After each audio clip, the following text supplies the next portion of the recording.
selama ini kalau ngomong UMKM dan kemudian digital marketing itu cuma sekedar transaksional.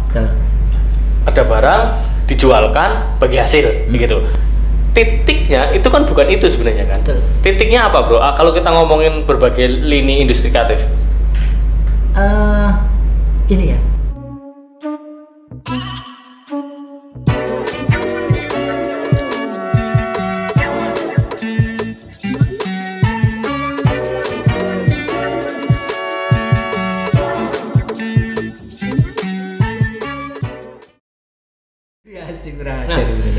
Bro, kita ngobrol next ya, sesuatu yang memang menarik nih sekarang. Pandemi itu berdampak betul ke kita, tapi uniknya UMKM eksis ya, bahkan satu persatu beralih ke ranah itu kan, bahkan berani berinvestasi di usaha, berani keluar dan bikin usaha. Banyak yang jadi pelaku UMKM nih sekarang gitu ya. Nah, kau kan punya pengalaman pendampingan kelompok kelompok pertanian dan sejenisnya. Nah, dalam perspektifmu melihat, gue sekarang sudah next step lah gitu ya, next step. Melihat pelaku UMKM di kita di Purbalingga lah ya terutama, ataupun Banyumas Raya secara umum, kondisi mereka menurutmu gimana? Dalam kacamatamu sebagai pelaku digital marketing? Sebagian itu kita kalau ngomongin Purbalingga, khususnya Purbalingga ya, tumbuh subur. Digital marketing tumbuh subur sebelum pandemi atau sesudah pandemi pun tumbuh subur kan begitu. Bahwa iya memang tentu masih ada tantangan gitu. Tapi kalau bicara tentang UKM secara umum ya, misalnya gitu. Kalau mungkin ya ada UKM yang saat ini kok justru malah tumbuh ya. UKM itu nggak mikir bicara tentang sesuatu kayak gini ya. Ada kalanya orang yang tidak melakukan analisis jelimet itu usaha jalan-jalan gitu. Yeah. Itu yang mungkin adalah mental itu bagus itu. Iya, kalau ada ya pengamat ekonomi dengan pelaku bisnis itu kan dua hal yang berbeda ya. Kalau menjadi mengamati kita kadang-kadang mengamati jelimet dan sebagainya. Kalau orang yang jualan hari ini jualan, misalnya katakan orang jualan bakso, ya udah keluar dari rumah, itu udah begitu kan gitu. Laku tidak laku kelihatan gitu ya. Betul. Itu mental kan gitu. Dan itu relatif mayoritas di situ. Walaupun kemudian nextnya adalah ini yang kemudian masih sebagian besar UKM itu berpikir bahwa bisnis atau usaha adalah produksi membuat kan gitu kan. Ini bukan salah dan benar ya. Aku pun pernah di posisi itu, misalnya mau bisnis bikin apa ya gitu. Nah, yang perlu naik kelasnya adalah yang sebelum ke arah sana. Ketika orang mau bisnis adalah garis di titik ini, kita mau jualan ke siapa? Kalau mau jualan, segmennya dulu, marketnya dulu kita create kan begitu. Kalau punya itu, kita misalnya contoh begini, aku mau jual ke segmen laki-laki, ya, sudah menikah. Oke. Misalnya begitu, berbeda dengan laki-laki yang kemudian di bawah umur atau misalnya masih remaja kan gitu, atau yang sudah kakek-kakek itu kan gitu. Tapi kalau sudah perempuan begitu, perempuan yang sebelum nikah, sesudah menikah, rentang usianya apa, kita kebayang dulu segmennya kita kayak apa kan gitu. Itu sebetulnya sangat penting gitu kan. Sama ketika kayak gitu, itu nanti akan masuk segmen. Maka kalau aku kemudian misalnya melakukan riset kompetitor, riset marketnya kayak apa, situasi marketnya kayak apa, itu penting kan gitu. Situasi industrinya ini, kalau aku masuk ke situ kira-kira kayak apa? Iya, oke. Aku awalnya itu adalah berpikir produk, tapi setelah itu, jadi gini, aku itu sebetulnya secara ininya ya lebih sebagai produsen bro. Awalnya aku kan mikirnya produk juga. Ya, bikin buku itu kan. Iya, misalnya buku dulu itu bikin bisipo kan, produk handmade kan gitu. Bikin dulu. Baru marketnya pikir berikutnya. Tetapi kemudian it's okay, aku berangkatnya di situ. Tetapi kemudian aku harus belajar tentang banyak hal ya, terutama misalnya dunia marketing ya. Kemudian aku memang beberapa tahun terakhir ini lebih fokus ke konsentrasinya ke dunia marketing kan begitu. Belajar dari situ kan begitu. Di situlah kan begitu. Sehingga kita akan terus melakukan ketika mau produk, meluncurkan produk harus melakukan proses verifikasi, validasi kalau ya. Misalnya kita ada proses kita mau cek gelombangnya kayak apa kan gitu. Cek gelombang kan bro, sama. Iya, betul. Kalau kita mau nembak cewek kan begitu kan, cek gelombang kira-kira diterima sekian persennya atau Peluangnya seperti apa. Kalau aku yakin ke Indonesia gitu kan gitu. Baru kemudian kita melakukan itu cek gelombang atau kemudian kita harus melakukan cek gelombang kan begitu global. Oke, kalau ini produk aja. Kalau saya kebetulan kalau aku misalnya produk anak-anak, aku caranya yang paling sederhana, anakku suka apa enggak. Oke. Aku punya anak misalnya waktu bikin produk anakku baru usia 4 tahunan misalnya gitu, 4-5 tahun. Berarti masuk segmen itu misalnya. Iya. Kalau anakku suka, artinya kemungkinan anak-anak lain juga suka. Walaupun ini juga masih tetap harus diverifikasi ya. Misalnya harus kita ini juga kayak apa gitu. Tapi itu paling tidak. Oh, ini kenapa Raya Kreativa lewat dirimu kemudian lewat Ade Junior ini sering cek gelombang di status Facebook. Salah satunya itu. Itu instrumen. Nah, ini yang mungkin kita jarang melihat teman-teman UMKM melakukan itu ya. Taunya kayak nyong anak dadalan iki didol langsung gitu ya. Tidak mencoba mengecek Gelombang. pasarnya kayak Iya, apa, respon dan jadi itu harusnya penting gitu. Itu penting. PD itu penting. Tapi lebih penting lagi adalah kita pede bahwa kita ganteng gitu kan. Tapi harus diverifikasi juga kan gitu, kira-kira nanti aku diterima apa enggak. Sama sih bahwa produk kita optimis ya, kita yakin bahwa produk kita itu adalah produk good product kan misalnya gitu. Tetapi juga harus oh ya Kak, kita cek gelombang kayak apa, gelombang apa. Cocok nggak sama segmennya? Iya. Saya lebih ke aku kalau mau meluncurkan produk, istriku harus, Dek, tolong gawe status tentang ini gitu kan. Copywritingnya begini. Nah itu yang kemudian ya cara kita gini, aku kadang-kadang gini, kita bagaimana sih kalau dulu ya, nah ini yang menarik kan, kalau dulu itu ada istilah pembeli adalah raja. Oke. Kalau hari ini ya, apa kita jadi penjual jadi pelayan kan gitu. Jadi harus begini. Kalau aku bagaimana kemudian jualan itu secara elegan, jualan kita secara bermartabat, jangan kita memelas kan gitu. Masa kita pembeli kalau raja kita memelas-melas terhadap raja, enggak juga gitu kan gitu. Tapi di titik itu aku bagaimana kemudian kita bisa jualan itu kan ada yang ini orang hard sellingnya. Oke. Belilah kopi 10.000. 10.000. Itu satu. Yang kedua ada orang cara jualannya kemudian tolonglah gue laris lah karo batir gitu. Diskon. Ya. Aku sangat menghindari jualan dengan teman. Kenapa? Ya iyalah, aku mending makasih gitu kan misalnya begitu. Karena gini ya Pak, jadi gini, kalau aku sih memang marketnya nggak lokal, dalam arti bukan Purbalingga, Purwokerto dan sebagainya. Walaupun ada beberapa pembeli juga dari sini, tetapi mayoritas mungkin di atas. Incarannya bukan di sini. Oh, Jabodetabek. Iya. Kota besar. Karena memang ini produk middle up ya gitu. Apa? Kalau nggak gini, orang nawarin misalnya kita nawarin misalnya produkku buku apa ya? Untuk mengeluarkan uang 100.000 misalnya gitu, katakanlah, aduh emang temen ya misalnya itu kan gitu. Mending tuku pulsa sih kondolan HP drawet. Nah, menang maning kan gitu. Kan gitu. Nah, Iya. kayak gitu ya. Kita juga untuk ya itu tadi ada model hard selling ya. Ada orang yang jualan dengan cara memelas. Belilah produkku kan gitu. Aku enggak lah yang Harusnya apa, Pak? Harusnya kita jualan dengan kita itu, kalau aku sih kita jualan lebih senang soft selling. Oke. Soft selling gitu. Kadang-kadang kan orang, aku bikin bisa status sebetulnya ini ada struktur, ada polanya kan begitu. Iya. Misalnya termasuk ilmu copywritingnya, jualan sama kopi. Tapi kalau kita misalnya contoh ya ini ke bahasa copywritingnya aja ya, misalnya gini, hujan-hujan sore-sore begini malam minggu, wah enak ya kalau kita bisa menikmati kopi berdua. Aku sudah ada kopi misalnya begitu, kamu bagaimana? Kalau yang pertanyaan tapi sebenarnya menggiring opini kan? Oke. Nah, gitu. Lebih efektif, Pak. Soalnya gini, teman-teman UMKM gitu kan, tidak pernah merasa bahwa metode itu efektif kan gitu. Dodolannya dodolan kayak kue gitu kan.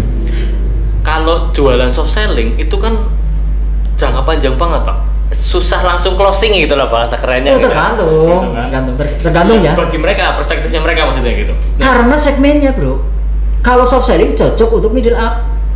Oke. Kalau kita jualan misalnya bakso pakai copywriting yang soft selling itu ya, Ya sebetulnya bisa, tetapi orang itu kita misalnya ya baksonya harga jualan 10.000 sampai 15.000, kan yang penting bakso murah, orang sudah tersugesti bahwa oh beli bakso enak, murah, itu kelas bawah lebih efektif dengan hard selling. Tetapi kalau kita bermain di medsos, yang medsos misalnya apa ya, kalau bahasanya ya paling gampang kalau lihat ya bakul jamu ya apalah kalau di pasar itu, muncul perusahaan begitu, ya itu efektif di segmen itu, di market itu. Oke. Jadi efektif tidak efektif bukan masalah soft selling atau hard selling atau kayak apa, tetapi sebetulnya kita mau jualan di kelas yang mana. Aku mencoba membalikan ke logika pertanyaan tadi, Pak. Maksudnya UMKM kita kondisi seperti apa? Kalau dalam ini benar nggak maksudnya kowe?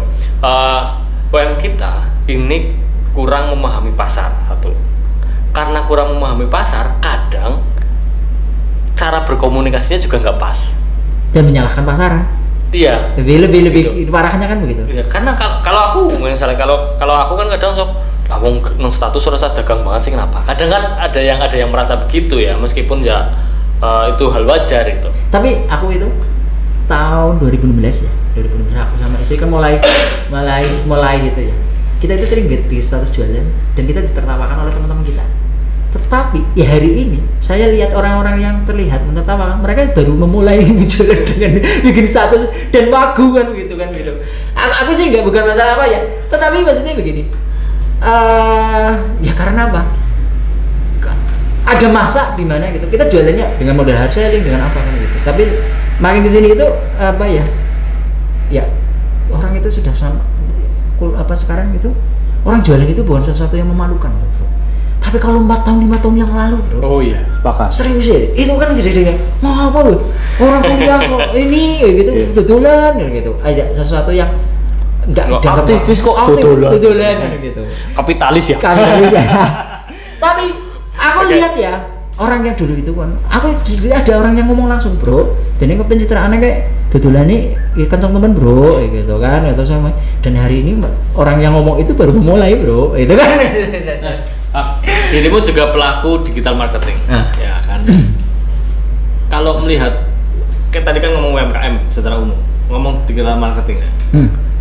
Dirimu melihat potensi-potensi yang ada di Purbalingga gimana nih? Besar banget. Sebesar apa, Pak? Sekaya apa besarnya? Mungkin kadang mungkin ngerasanya biasa baik gitu, padahal kayak apa sih, Pak? Kalau aku sih lihat ya, kalau pengamatanku ya, penglihatanku, jadi keliru juga.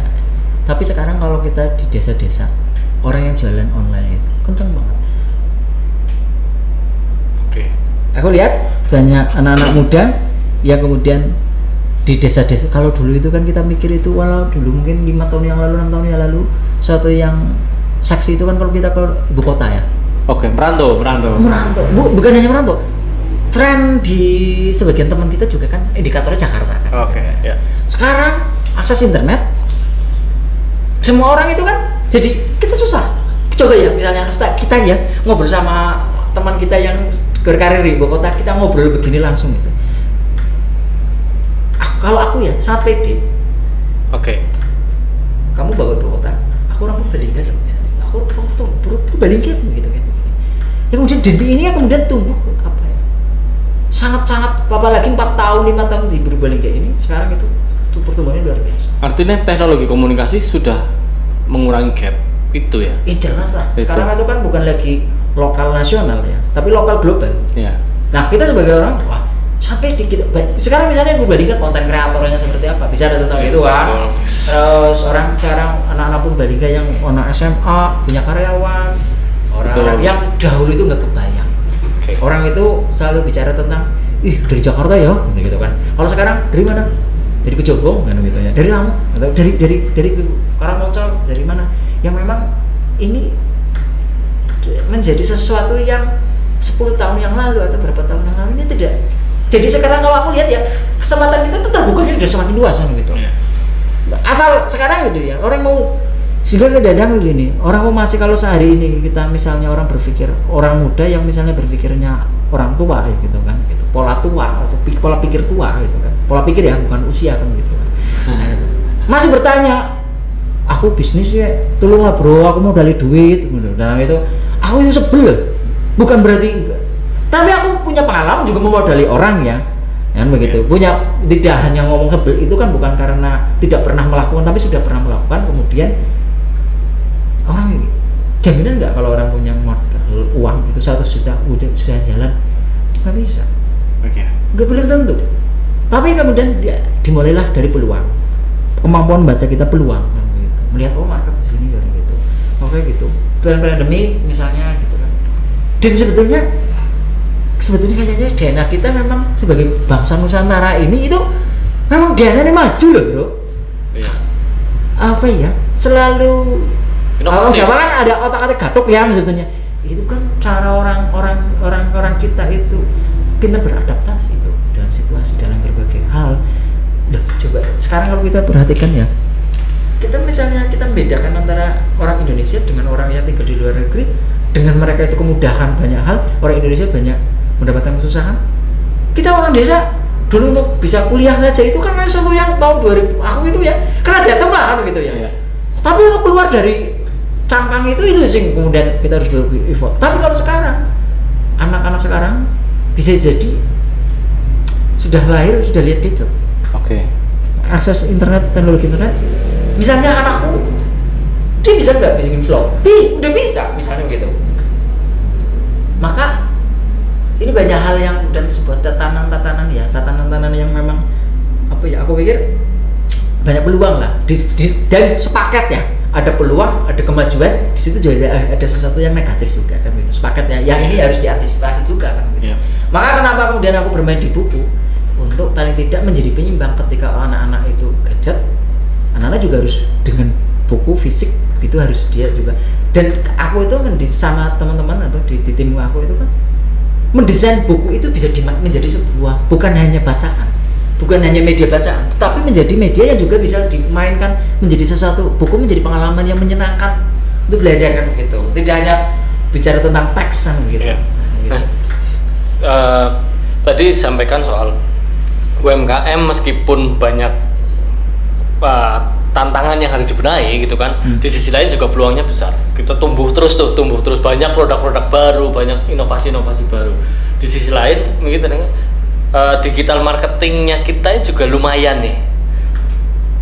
Aku kadang heran gitu, kenapa ini nggak nyambung kayak gitu?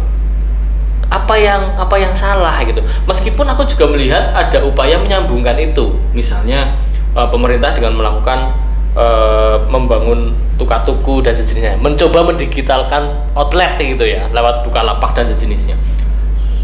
Tapi aku merasa ini harusnya bisa dioptimalisasi lagi nih. Tapi kenapa belum nih? Itu kita mengenal kampung marketer begitu luar biasa. Ikonnya kan itu ya ngomong gitu. Tapi di luar itu aku juga kenal banyak teman-teman yang wow gitu ya, ngomong spending AdSense-nya itu juga luar biasa gitu. Tapi kok kenapa semuanya baik gitu? Kalau dirimu melihat kenapa bang? Dua hulu hilir ini kayak gini. Mestinya ya kita itu kayak gini ya. Dengan tren digital ini kan, tren digital itu terbuka peluang. Ya. Bicara market bukan hanya bicara tentang market dalam negeri sebetulnya. Teman-teman yang jualan dari produk ke negara A ke negara B banyak yang melakukan itu dengan sistem dropship dan sebagainya. Ya. Nah sebetulnya kita itu harus ketemu. Ada semangat berkolaborasi ini yang kemudian menurutku harus kemudian bagaimana ini harus dipadukan. Oke. Antara peluang market dengan kemudian kemampuan produksi. Jangan sampai dong kita juga misalnya teman-teman ini juga harus kita waspada ya. Sebenarnya riset produk di marketplace berapa persen yang produk lokal. Ya. Itu juga harus menjadi sebuah keprihatinan. Iya. Nah kan gitu. Berapa persen yang kemudian produk lokal, berapa teman-teman yang berjualan online, bisnis online yang kemudian digital marketing itu yang gila-gilaan, berapa produk lokal produknya, Oke. berapa brand lokalnya, ya kan begitu. Ini yang juga harus ketemu lah satu sama lain, dan saya pikir ini pemerintah juga bisa Menjembatani dan melakukan proses mengakselerasi proses-proses semacam ini. Tidak hanya sekedar jadi ini bisnis itu yang disebut bisnis online, posting di medsos. Nah, kamu sudah upload di misalnya marketplace dan sebagainya. Tidak sederhana itu. Tetapi kita harus punya, paling tidak kalau bicara tentang itu harus ada roadmap misalnya kebijakan yang kemudian bagaimana kemudian ini terus tumbuh, bagaimana ini kolaborasinya kayak apa, bikinlah forum-forum yang asik gitu kan. Teman-teman kan kadang-kadang mereka jadi begini, juga ada gini tradisi atau kemudian hasrat untuk berkolaborasi itu juga ada hal yang kemudian orang memaknai kemandirian. Jadi kalau mandiri itu aku melakukan semua apa sendiri. Iya, apa doang yang bisa kabeh gitu kan. Itu mandiri, itu sesat gitu kan. Tapi ya. Jadi gini, kok memang gini ya. Kalau misalnya kan orang itu syarat mutlak untuk berkolaborasi kompetensi. Okay. Ya kan? Misalnya begini, aku bisa ini, kamu bisa itu. Dengan kompetensi yang berbeda kemudian ketemu menjadi sebuah kemampuan berkolaborasi. Tetapi kalau kolaborasi tanpa kompetensi adalah kompetisi kan. Oke. Saling menjatuhkan. Nah ini yang kemudian harus tumbuh ya, harus tumbuh dengan, dan sebetulnya kalau aku lihat potensi Purbalingga itu besar banget. Apalagi kita juga misalnya kita harus mikirin kan juga ya. Sekarang gini, pertanyaannya adalah kalau misalnya Purbalingga banyak alumni SMA, outputnya jadi apa? Oke. Di pabrik manufaktur gitu ya? Iya. Pabrik. Kan harus disiapkan. Oke, kita tantangan membaca tren globalnya kayak apa, dan market Indonesia juga, artinya gini, kita juga harus mikirin ya, Indonesia juga market, bro. Oke. Indonesia market. Kita punya Jakarta, punya kota besar dan sebagainya. Ini yang harus apa ya? Kita apa ya? Menemukan sesuatu yang lebih spesifik, kemudian ke ini ya menjawab itu. Dan kalau apa ya? Ini apa ya? Perlu ini kita lakukan. Usia muda itu kan banyak banget. Kenapa tidak misalnya sudah pendidikan tentang kewirausahaan yang berbasis digital itu sudah dari SMP. Kita belum sana ya. Oh belum. Itu ngomong roadmap dah. Roadmapnya. Roadmap. Tapi sebelum ngomong roadmap ya, aku mikir kepikiran gini. Apa yang sebenarnya kamu kan sebagai pelaku usaha gitu, terus kemudian ada digital marketing yang banyak sekali ini di Purbalingga, anak-anak muda kreatif, konten kreator gitu kan, terus pemikir-pemikir yang keren gitu kan, itu banyak banget. Sebenarnya termasuk kita ya. Ya. Nah, sebenarnya apa bro? Menurutmu bahwa yang bisa menghubungkan semuanya stakeholder kreatif, industri kreatif ini bisa menjadi satu visi. Sebenarnya apa? Titik kolaborasinya teman-teman ini apa? Kalau misalnya gini, selama ini kalau ngomong UMKM dan kemudian digital marketing itu cuma sekedar transaksional. Ada barang dijualkan bagi hasil begitu. Titiknya itu kan bukan itu sebenarnya kan. Titiknya apa bro? Kalau kita ngomongin berbagai lini industri kreatif. Ini ya, sekarang gini ya. Kalau semua serba ketemu itu formal, ya memang agak ini ya. Kalau teman-teman milenial itu senangnya apa? Ngopi, nongkrong, kopdar dan sebagainya. Membungkusnya itu. Ketemunya. Kalau aku mau misalnya berkolaborasi dengan misalnya orang yang tidak kenal, tidak akrab, enggan. Ya. Tetapi ini yang harus diciptakan adalah ruang-ruang di Purbalingga ini, ada ruang-ruang yang memang kenal tidak, misalnya ngopi bareng yang lebih cair. Tapi kan itu lama banget bro, bangun dengan gaya yang semacam itu. Iya sih, jadi ya juguran kok kakek jugurannya dibandingkan eksekusi. Kita kan kadang kayak gitu kan. Iya. Apalagi atmosfernya kita kan bukan atmosfer kolaboratif gitu kan. Betul. Ini juga ya itu sekali lagi ya, atmosfer atau ekosistemnya kita memang masih bicara tentang kedirian kan gitu ya, dari eksistensi diri dan sebagainya ya. Tetapi ya itu memang instrumennya itu melalui itu. Kalau kita tiba-tiba kebijakan, misalnya aku harus dipaksa dalam konteks kebijakan kerjasama dengan siapa, nggak nyaman. Apalagi misalnya orang-orang yang pelaku ini merasa, lah aku tanpa ini sendiri jalan, aku tidak pernah mendapatkan.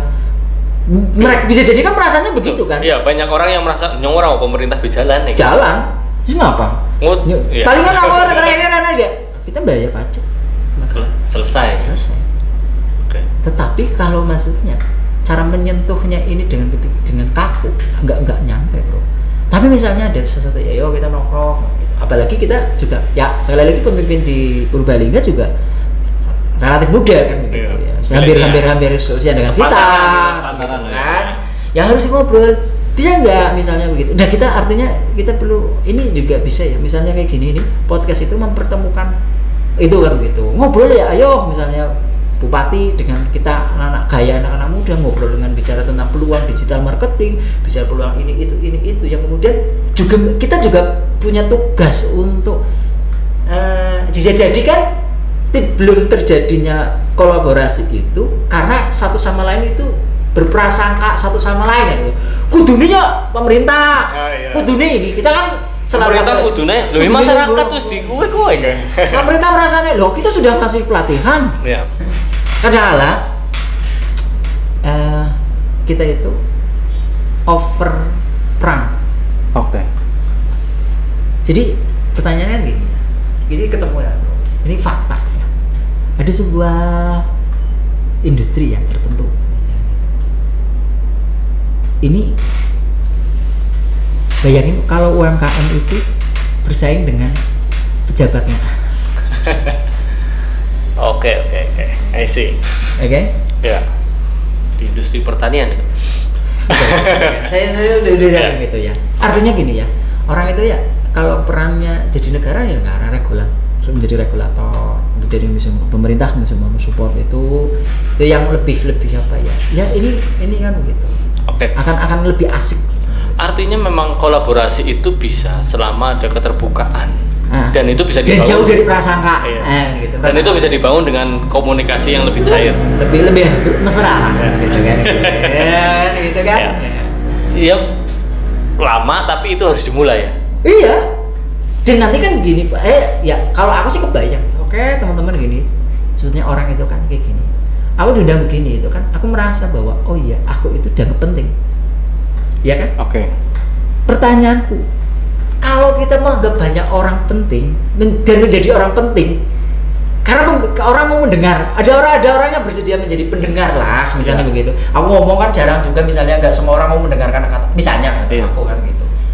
Nah kita misalnya pelaku seperti ini, oke kita ada panggung, ada begini, ada ruang-ruang untuk orang ngobrol kan gitu. Nah salah satunya sebetulnya ini instrumen podcast ngundang besok misalnya temenmu juga ada Mustafa misalnya begitu enak kerjaan ini kan begitu begini ya ini salah satunya bro jadi ini ruang-ruang sederhana tetapi kemudian mampu menjadi mereka kalau orang itu kan apalagi kalau sudah orang diapresiasi aku harus berbuat apa kan sama gitu sudah apalagi kalau kemudian negara misalnya oh ini